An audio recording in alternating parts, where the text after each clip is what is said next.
Good morning, everybody, and welcome back to episode 205 of Enter Crypto, where twice a day I keep you informed and fully up to date on all things crypto. If that sounds like something you would be interested in, then like, subscribe, and click on the notifications bell so that you don't miss out on any future updates as I put out a new video every 12 hours.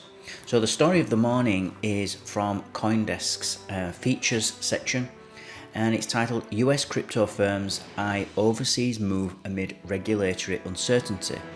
So what we'll do is we'll read through the article. I'm not going to read the whole article because it's very long, and this is kind of somebody's opinion rather than actual news. I try to let you know at the beginning of the video so that you know not to take it too seriously, and that you can agree and disagree with this as much as you want. But what I will do is I'll put the link, as always, in the show notes below the video so that you can click on it and go and read the whole article if that's what you wish to do. So, citing an ongoing regulatory crackdown, crypto companies are considering shifting to more favourable jurisdictions, Jeff Wilson reports. I recently spoke with US Senator Cynthia Lummis, who is the Republican for Wyoming, aka the Crypto Queen, who wants to pass legislation that will bring regulatory clarity to the cryptocurrency space. She's frustrated it hasn't yet happened. The failure of the United States Congress to enact policy is pushing the industry to other countries, she said. Europe is ahead of us in terms of its regulatory framework. Australia and the UK are getting ahead of us. Switzerland is far ahead of us. Other notables have said something similar. The CEO of Ripple, Brad Garlinghouse, told Bloomberg the crypto industry has already started moving outside of the US. Coinbase, the largest US-based crypto exchange, is considering launching an overseas trading desk driven by US regulatory uncertainty.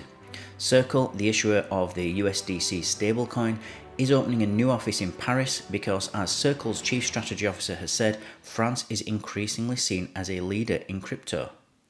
So how serious is this threat? Are US crypto companies really leaving? Or are these just the Web3 boys who cried wolf? Garlinghouse, after all, threatened to move Ripple's headquarters from the US in 2020, but Ripple is still here. 100% it's happening. It is absolutely true that people are leaving, says Jason Gottlieb, a crypto-focused lawyer and partner at Morrison Cohen. Gottlieb says many of these founders are 20-something without kids and are able to work from anywhere. Some of the brightest young entrepreneurs we have are saying, well, forget it. I'll go to the Caymans, I'll go to Portugal, I'll go to Singapore. I've seen some of this in 2018-2019. I lived exclusively abroad, bouncing around digital nomad hubs including Lisbon, Budapest, Chiang Mai and Bali. Each spot had a bustling crypto scene, and if you're young and single and filled with wanderlust, why wouldn't you want to live on a beachfront villa that costs $600 per month? As I wrote in 2018, crypto and digital nomads are a natural fit because nomads by definition are decentralized. Then the COVID-19 pandemic accelerated this broader trend of Americans working overseas as the rest of the world discovered the concept of remote work. And now, the last few weeks of regulatory and banking concerns have added jet fuel to crypto looking overseas, says David Nage, the portfolio manager at Arca. The ability to operate is becoming less and less profitable for many startups in the United States, he says, adding that many founders are considering Europe, Hong Kong and Latin America as possible alternatives. No one has left yet, says Nage. They are exploring their options. So I'm going to stop there for this article, as we've pretty much gone over the main point of the video, which is that if the US continue this quote-unquote war on crypto companies will move from there. They're not going to just, it's not, the US is not so attractive to everybody that, certainly for crypto, is a global sector that they're going to say, well, we have to be in the US.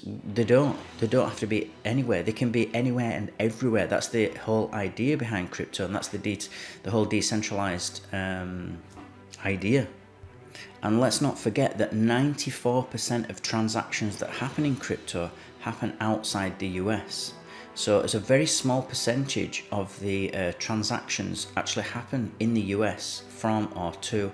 And so actually this really is a global network and a global sector. So they'll just move out of there, and even normal businesses do that. We saw with Tesla what happened when they moved to Texas with their Gigafactory.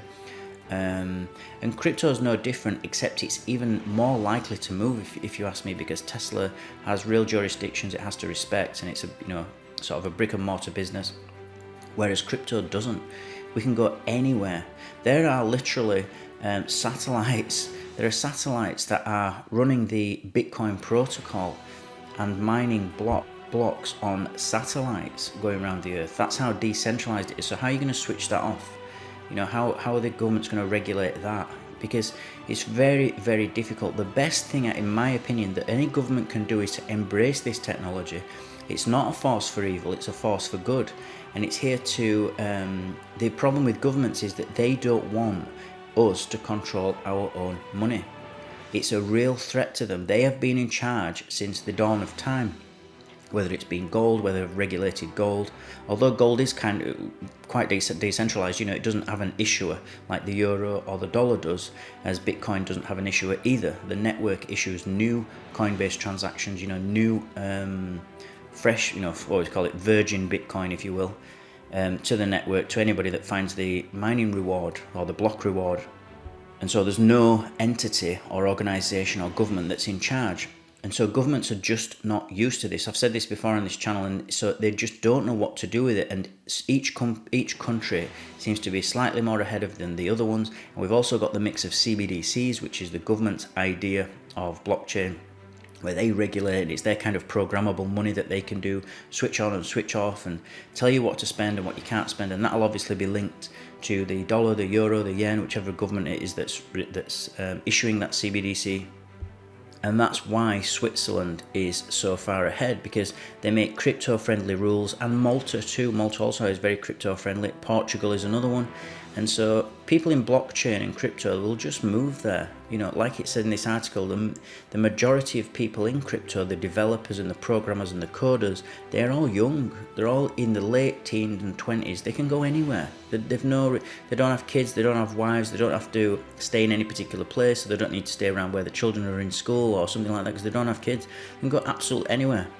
And they've got like-minded people. Crypto is so big now that there's like-minded people that they can just meet up. You can't switch the internet off, so they can just contact, whether it's all your Web 2, Facebook and Messenger and everything. People can contact each other. Twitter moves at a lightning pace, so people can get together and socialize, and you can meet like-minded people at an instant. You can just say, I'm in Lisbon today. Is anybody in the crypto community want to go for a beer? There'll be 10 people show up saying, we're already in Lisbon. Why don't you come to this meetup? They're a very friendly bunch, because crypto is not just about money. It's not about profiting. It's an actual movement. It's kind of linked to libertarianism, if you will, but it's about freedom and it's about sovereignty, and you being, for the first time probably ever, in charge of your own money. The government's not in charge anymore. They don't have a monopoly over the currency that you use. You now have an alternative.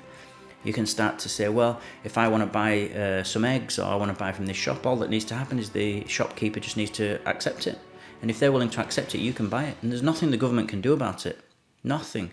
If I want to lend money to a friend, or I want to lend some Bitcoin to a friend, and he says, I'm going to pay you back, X amount every week until I get paid, or until I get my wage, there's nothing they can do about it. They can't stop that transaction. The only way they can stop it is to literally throw everybody in prison for using Bitcoin. And what's the point? I'm not saying they're not capable of doing that, but I don't think that would be politically palatable, shall we say, as it'd be a little bit, if not a lot, tyrannous. So an interesting article again, as we constantly focus and look at regulatory. It's just the most important thing at the moment in crypto is regulation, and what they're going to do, and how do governments behave, how are they responding and reacting to crypto, because crypto just doesn't stop. It's kind of this, unstoppable force that just continues and continues, and governments are realizing that they're going to have to be the ones. They're used to enforcing the rules normally, and they're not used to something coming along that's new, and now they have to wiggle and they have to move and dance around this thing. And it's a very confusing time for governments, and a really great thing to see, actually, because governments are here to serve us. We're not here to serve them. We're not their little minions that they get to decide what we do, when we do it, how we do it. We as citizens, we tell them what to do, you know, in their jobs, and as ministers we tell them what to do and when to do it and what we want as a society. They're there to serve us, and to shouldn't never be the other way around.